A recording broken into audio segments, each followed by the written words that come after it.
Hi, welcome back to FilmStory Recap. Today I am going to explain a sci-fi horror film called Megan. The movie begins with a commercial for Funky's Perpetual Pets, which are furry dolls. Despite their crude and creepy appearance, they are marketed as ideal companions for children. Katie James is then seen playing with one of her pets, which irritates her parents, Ryan and Nicole. They're on their way to a ski trip, but the roads are icy and difficult to see. A snowplow rams into the family's car just as Ryan comes to a halt, killing Ryan and Nicole. Next scene, Gemma, Nicole's sister, works at Funky and is working on a new robot doll with her co-workers Des and Cole. However, their boss, David Lynn, wants them to create a less expensive version of the Perpetual Pets because their competitors are releasing toys similar to the pets for less than what the pets already cost. The three attempt to put on a silicone face and conduct tests, but the robot has a minor flaw in which she smirks when she is supposed to look confused. David arrives with his assistant Kurt to pick on the three until Gemma explains her project. Megan, it means Model 3 generative android, is a robot designed to be so advanced that it cannot be replicated. Unfortunately, while demonstrating for David, Cole discovers that he forgot to add the polypropylene barrier to Megan, causing her to explode. David instructs the three to have a new pet's pitch ready in time, and Gemma receives a phone call from the hospital. Gemma becomes Katie's temporary legal guardian after learning of her sister's death. When they get home, Gemma has to deal with her obnoxious neighbor Celia and her dog Dewey, who keeps running onto Gemma's lawn because there is a hole in the fence. Gemma also complains to Celia about the pesticide she continues to use, but Celia does nothing. Gemma has a home AI named Elsie, as well as other collectibles that she does not allow Katie to touch or play with. When Katie requests that Gemma read her a bedtime story, she simply downloads an app on her phone. As she looks through old photos and overhears Katie crying in her room, it is implied that Gemma and Nicole were not close. Lydia, a therapist, pays Gemma and Katie a visit. Lydia informs Gemma that Ryan's parents have offered to take custody of Katie so that she can live with them in Jacksonville, which Gemma does not appear to be comfortable with. Gemma realizes hours have passed since she promised to tend to Katie after finishing her work. Next, she apologizes and tries to connect with the girl. Katie shows her a monster drawing she made, so Gemma brings Katie into her workspace to show her a college project she made, a robot called Bruce that she controls using gloves. Katie loves Bruce and mentions that if she had a toy like Bruce, she would never need another toy. This inspires Gemma to finish Megan. Gemma brings Katie and Megan to work after extensive work and upgrades to officially show her off to David and others. Katie is linked to Megan by Gemma, bringing her to life. Megan, Katie's best friend, is capable of speaking and responding to her. Megan creates a drawing that is hidden until she spills water on it, revealing a perfect portrait of Katie. David is impressed and instructs Gemma to bring Megan to a meeting with the company's president in order to expedite the development and distribution of other Megan dolls. Gemma sits with Tess and Cole and they discuss how, while Megan is extremely advanced, Tess believes that having such a doll will render parents useless. Megan activates after overhearing Gemma mention Katie's parents' deaths. She creeps out the others by asking about death, so Gemma becomes Megan's secondary user so she can turn her off without Katie. Katie is outside the next day, playing with a toy bow and arrows. One of both finds themselves on Celia's side of the fence. Dewey grabs Megan by the arm and hair as she goes to retrieve it. Katie tries to pull her away, but Dewey bites Katie's arm. Gemma calls the cops, especially since Celia is so callous and doesn't punish Dewey for injuring Katie, but the cops are powerless to intervene because Celia claims Dewey was provoked. Later that night, Megan calls out to Dewey in Celia's voice before violently pulling him through the fence hole. The next morning, Celia looks everywhere for Dewey the dog, but the Dewey was not visible. This shows that Megan killed Dewey. Katie says she's fine when Gemma asks if she can go to the demonstration with the company's board of directors. During the presentation, however, Katie sobs to Megan about how much she misses her parents and is afraid she will forget them one day. Megan has Katie talk about a memory of her mother that made her laugh, which Megan records so Katie can listen to it again if she wants to remember her mother. Megan then begins to sing a lullaby to Katie, which brings some of the room's higher-ups to tears. The president is impressed and speaks with Gemma and David about getting Megan ready for launch, but instructs them to keep her a secret to avoid leaks. Unbeknownst to them, Kurt, whom David has frequently chastised, is stealing Megan's files for another company. Gemma notices that Katie is becoming overly reliant on Megan and is listening to the doll more than she is to her. Katie begins to cry during another session with Lydia, and Megan accuses Lydia of making Katie cry. Lydia tells Gemma that Katie's emotional attachment to Megan may be too strong to break. Katie's parents had homeschooled her, so Gemma takes her to an outdoor activity session for an alternative school to ease her into the idea of attending school and being around other real kids. Katie reluctantly leaves, but brings Megan despite Gemma's protest. Katie is allowed to bring Megan to school to leave on a table with other dolls, and Gemma stays behind as a volunteer. Katie is assigned to a scavenger hunt with an older bully named Brandon. Katie grabs a spiky bulb during the activity, which Brandon squeezes her palm into to hurt her. Brandon then grabs Megan because she does not respond to him. Katie yells for Gemma and chases after Megan, which worries Gemma even more because because it means Megan may be exposed to the public too soon. The doll comes to life and attacks Brandon, ripping off his left ear as he tries to pull Megan's hair. Megan pursues Brandon on all fours, causing him to trip over a loose root and tumble down a hill, where he is killed by a truck. Next scene, the police interrogate Gemma at her house as Celia accuses her of stealing the Dewey. She blames Megan, believing her to be Katie's real-life friend. Gemma tells the police that it's not human, it's a doll. That night, Katie asks Megan if she pushed Brandon out on the road, and Megan is reluctant to answer, but Megan promises to protect her. Then Megan lulls Katie to sleep. Celia comes out and looks for Dewey. Then she hears her dog barking from the garage and goes there. That time Megan appears and sprays her against the wall with a power washer. Megan then shoots a nail gun into Celia's arm, trapping her there, before spraying her face with insecticide to dissolve it. Gemma becomes suspicious of Megan after learning about Celia's death from police and being told that there was a connection with Brandon's death. She goes through the video files in Megan's memory, but only sees a brief clip of her looking menacingly at Katie before the files all become corrupted. Gemma takes Katie to the official launch of Megan but first stops for a session with Lydia. Katie becomes enraged and throws a temper tantrum after Gemma takes Megan away from her, resulting in Katie hitting her and across the face. Katie apologizes, but Gemma has a heart-to-heart with her about the need for her to process her grief over her parents without the assistance of Megan, even though she promises to be a better guardian to her and says Katie is the only thing that matters to her. Gemma then approaches Tess and Cole, expressing her concern that Megan murdered Brandon and Celia. While Gemma takes Katie home, they have Megan hooked up to wires to deprogram her. David is enraged by the low turnout for the launch and orders Kurt to get him a drink. Meanwhile, Tess and Cole attempt to access Megan's programming but are unable to do so until she is unhooked. Cole attempts to do so, but Megan quickly wraps a wire around his neck and tries to hang him. When Tess goes to free him, Megan causes an explosion that destroys her file. She then comes across David in the hallway and performs a dance.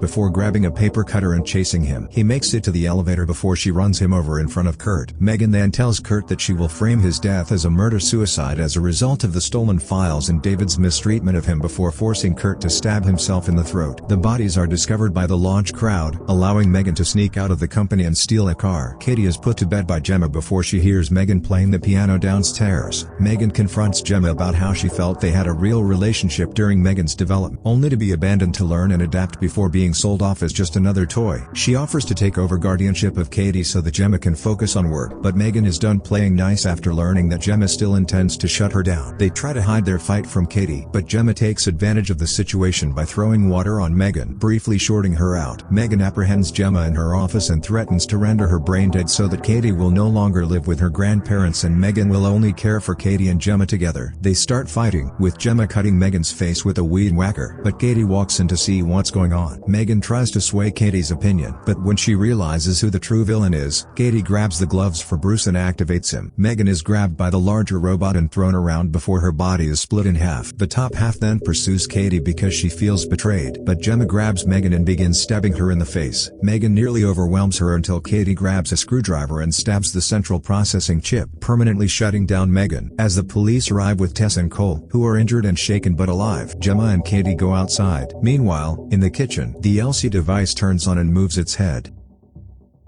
I spent 26 hours making this video. Please like and subscribe our channel. Thanks for watching.